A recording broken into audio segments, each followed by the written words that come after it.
राज्यातल्या 29 पैकी 11 पालिकांमध्ये महायुती तर 18 ठिकाणी आमने सामने। पिंपरी चिंचवड, संभाजीनगर, नाशिक, नांदेडसह मीरा भाईंदर आणि नवी मुंबईमध्ये फिसकटलं। मुंबई, ठाणे, जळगाव, पनवेल आणि नागपूरमध्ये भाजप सेना एकत्र लढणार।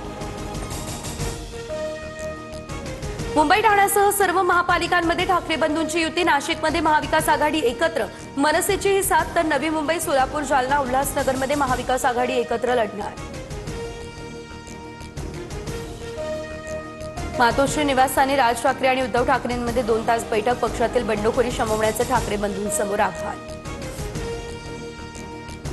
मुंबई महापालिका निवडणुकीत 8 ठिकाणी मनसे आणि ठाकरेंच्या शिवसेनेत बंडखोरी। तिकीट न मिळाल्यानं ठाकरे बंधूंच्या पदाधिकाऱ्यांकडून अपक्ष उमेदवारी अर्ज।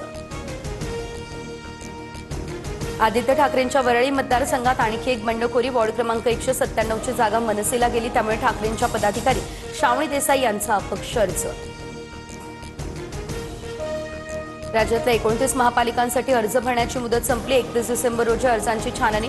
2 जानेवारी 2026 पर्यंत अर्ज माघारीसाठी अंतिम मुदत। आता बंडोबांना थंड करण्याचं सर्व पक्षांना आव्हान।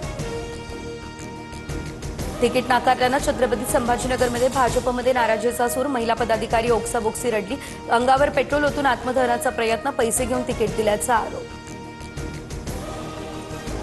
नाशिकमध्ये इच्छुक उमेदवारांकडून एबी फॉर्म मिळावा यासाठी भाजप जिल्हाध्यक्षांचा पाठलाग। संतप्त कार्यकर्त्यांनी थेट फार्म हाऊसचा गेट तोडला। 2 कोटी रुपयांना तिकीट वाटल्याचा आरोप। जागा 122 आणि इच्छुकांची संख्या जास्त, त्यामुळे गोंधळ, तर 80% जुन्या कार्यकर्त्यांना संधी। कार्यकर्त्यांच्या नाराजीवरती गिरीश महाजन यांची स्पष्टोक्ती।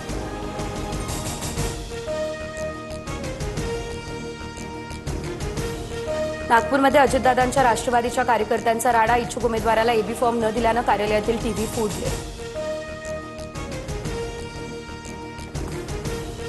उद्धव ठाकरेंनी शाखा प्रमुखावर अन्याय केला। विजय इंदलकरांना तिकीट नाकारलं, त्यामुळे फायर आजी थेट मातोश्रीमध्ये। मुंबईच्या माजी महापौर श्रद्धा जाधव यांना 6व्यांदा उमेदवारी दिली, त्यामुळे नाराजी। तिकीट नाकारलं, त्यामुळे पुण्यासह अमरावतीमध्ये दोन्ही शिवसेनेचे कार्यकर्ते संतापले। कसबा पेठेत बॅनर, ठाकरेंच्या कार्यकर्त्यांनी बॅनर फाडला। शिंदेच्या कार्यकर्त्यांमध्ये मोठा वाद आणि धक्काबुक्की।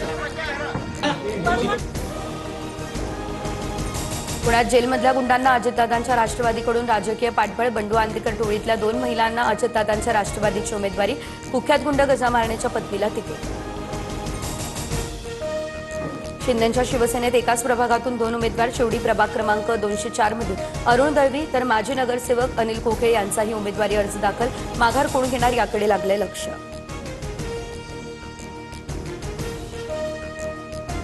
छत्रपती संभाजीनगर या ठिकाणी भाजपनं एकीकडे चर्चेचं नाटक केलं, दुसरीकडे स्वतःच्या उमेदवारांना तयार ठेवलं। संजय शिरसाटांचा गंभीर आरोप। अंतर्गत वादातून शिवसेनेनेच युती तोडली, अतुल सावेंचा पलटवार। नागपूरमध्ये भाजप आणि शिंदेच्या शिवसेनेची युती। नागपूरमध्ये भाजप 143 तर शिवसेना 8 जागांवर लढणार। 6 ठिकाणी भाजप शिवसेनेसाठी आपले उमेदवार देणार। मंदा म्हात्रेंच्या मुलाला दिलेल्या एबी फॉर्मवरती जिल्हाध्यक्षांची सही नाही। आमची फसवणूक केली, 111 उमेदवार निवडून आणा। मंदा म्हात्रेंचं गणेश नाईकांना आव्हान। अजित पवार यांच्या राष्ट्रवादीकडून पुण्यात रुपाली ठोंबरेंना उमेदवारी। प्रभाग क्रमांक 26 मधून रुपाली ठोंबरे लढणार। पुण्यात काँग्रेस आणि ठाकरेंची सेना शिवाय मनसेची युती। काँग्रेस 100 तर ठाकरेंची शिवसेना 65 जागा लढणार। ठाकरेंची सेना 65 जागांपैकी 21 जागा मनसेला देणार। मीरा भाईंदरच्या राजकीय वर्तुळात शोककळा। आज सकाळीच अर्ज दाखल केलेल्या उमेदवाराचा संध्याकाळी हृदयविकाराच्या झटक्यानं मृत्यू। प्रभाग क्रमांक 22 मधून जावेद पठाण यांना अजित पवारांच्या राष्ट्रवादीकडून मिळालेलं तिकीट। शिवसेना म्हणून मिरवणारे भाजपच्या तुकड्यांवर, भाजपनं फेकलेल्या जागांवर शिंदे निवडणूक लढणार। महायुतीतील जागा वाटपावरून संजय राऊतांची टीका।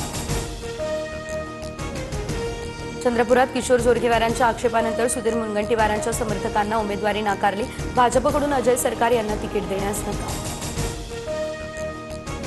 मुंबईमध्ये ठाकरे बंधू पवारांच्या एनसीपीचा फॉर्म्युला ठरला। ठाकरेंची शिवसेना 164 जागांवर आणि मनसे 53 जागांवर उमेदवार देणार। पवारांची राष्ट्रवादी 10 जागांवर लढणार।